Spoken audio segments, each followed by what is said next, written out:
And now, your selection. Meet the stars.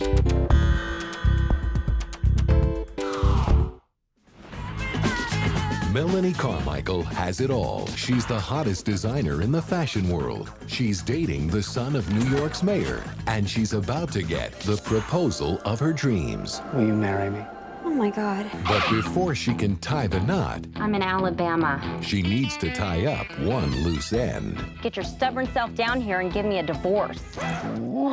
As I live and struggle for breath. When I read the script for Sweet Home Alabama, I really responded to the fact that it was this woman who grew up in a small town, and she had to, in order to sort of leave the embarrassing, shameful things about her past behind, she moves to New York City and tries to make it as a fashion designer. I thought it would really be fun to work with Reese. I was a big fan of Reese's. The thing about Reese is, Reese is an amazing professional. She knows her job. She comes absolutely with every single element of it broken down, and she goes home to her baby, so she's quite rare that way. Where's my stuff? Now, what kind of wife would I be if I didn't pick up after my husband? Once I saw Man on the Moon, it was like, and if you're Southern, for me, that was like, oh, there's the girl. I was 17, so there's probably something wrong with that, but she was just so glorious and sassy and snappy and smart, and so it was like, yay.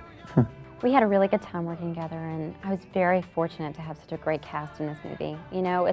It's great when you get to find a script that you love, but when you get to work with great actors too, it just makes it all that much better.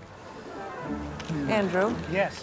Seems Melanie is wearing a skating rink on a very important finger.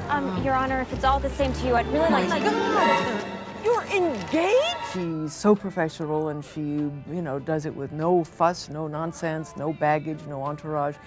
But she's so appealing, and there's such an intelligence in her work. Daddy!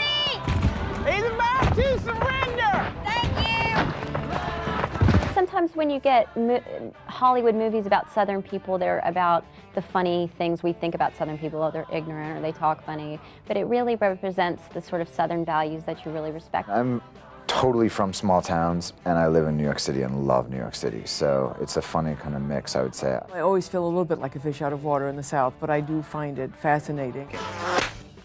One down, 7 million to go. I like that idea of, sort of a young person being a little bit embarrassed about where they're from, but then learning to accept that it's all right. Everybody's from somewhere, We all have a little bit of our hometown in us or our heritage. I'm really happy in New York, but then I come down here and this fits too. Sweet Home Alabama.